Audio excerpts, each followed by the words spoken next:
Do you bad boy? You very bad boy. You come here. You come here.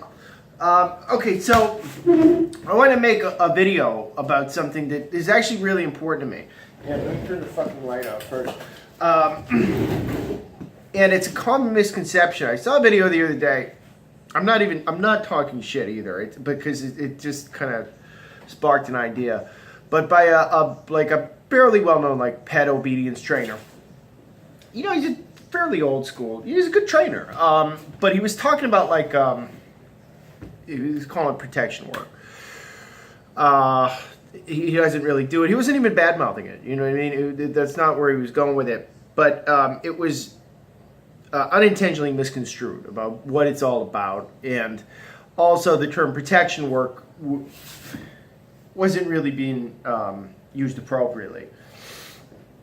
So this isn't really a criticism of that. It just sparked an idea. But the sentiment that was being expressed is one that I think causes a lot of problems, and it's very widespread, I think, particularly amongst pet owners, but also amongst a lot of like obedience and pet trainers and stuff like that. And it's why you hear a lot of times like, you know, stuff like you shouldn't play tug with your dog and stuff like that. So I just want to clarify why it's important.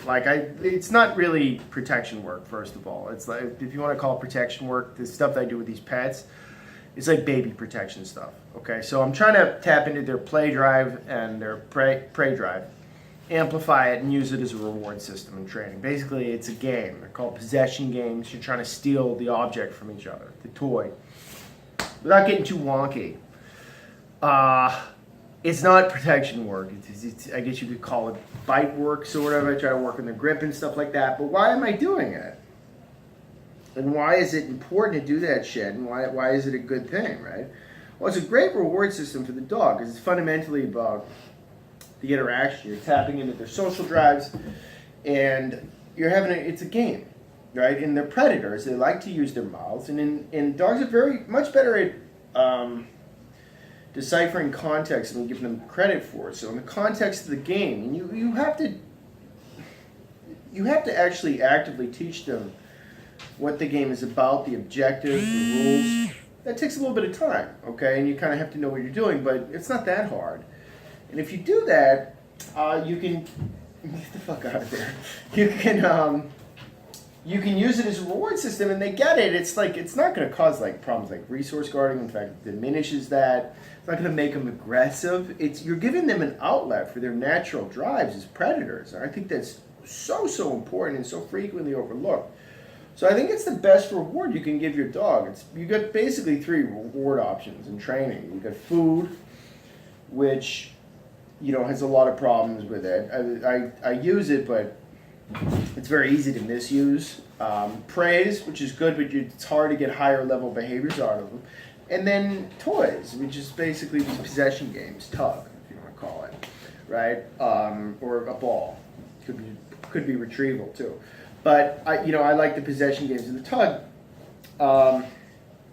best, because I think relationally it's the most sound, and it's most in line with their instincts as predators. The problem is that a lot of pets, they're not high drive enough to do it.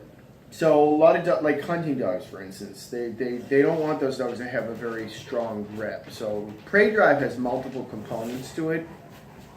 And most hunting dogs, the last like 3,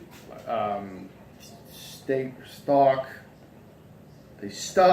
chase, pounce, bite, kill, and disembowel. Okay, I think those are all of them. The last 3 hunting dogs tend not to have, because they want to have a soft grip. So, but a dog like him has all of it. Come here, Dewey. Come here for a second. And the other thing is that a lot of dogs that haven't been bred for juvenile traits, at least, that have a working history, and this includes a lot of hunting dogs too, they have naturally elevated levels of aggression. And aggression is a commonly stigmatized term, bastardized term too, because there's a bunch of different forms of it. But traditionally dogs are bred to work. It's only in about the last 50 years or so that we've kind of gotten away from that.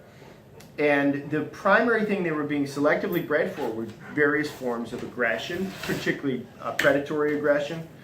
And we've enhanced the certain elements of predatory aggression in some dogs, some breeds, and then diminished other elements, you know.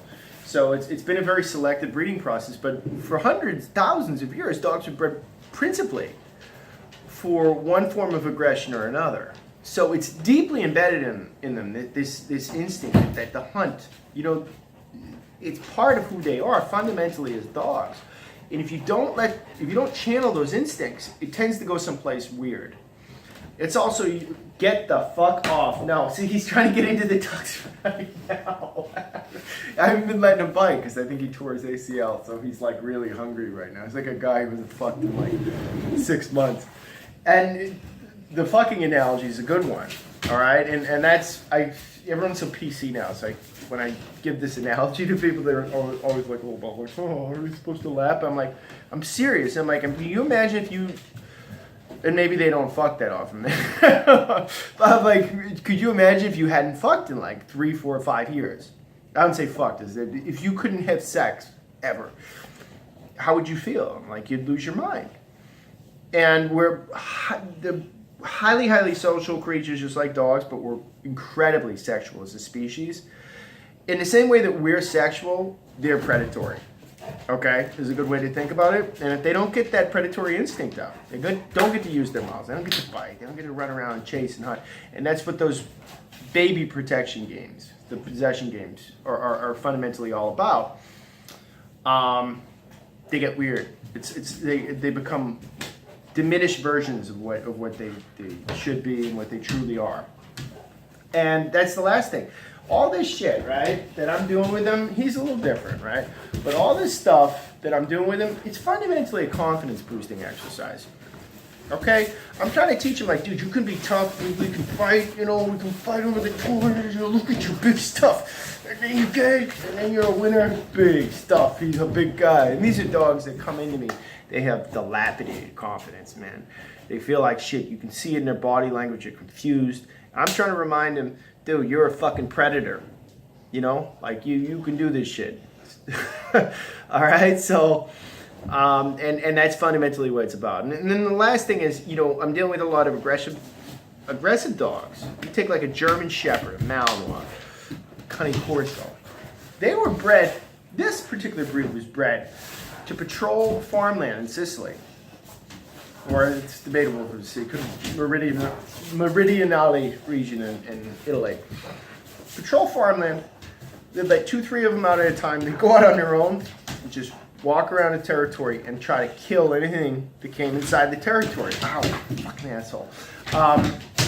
Leave it. Out. No, out. Shh. Go ahead. Sit.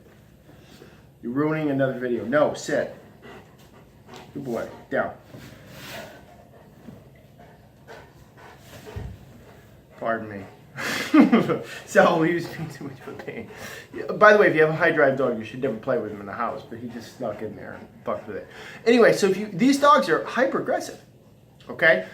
They don't get that aggression out, dude. A Malinois, a German Shepherd, a Rottie. All you're doing, what you're doing is you're working against nature, and you're just going to suppress whatever aggression's there, and you're going to fuck them up in one way or another. You got to let them get it out in the right way at the right time and place. So that's what a lot of dogs that do formal protection. It's always about the dog.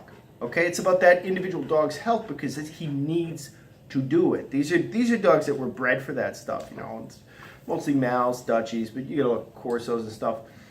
And finally, there's a lot of different forms of protection. A few different, you know, there's civil, there's sporting dogs, there's fucking, there's police, military, law enforcement, they're all different.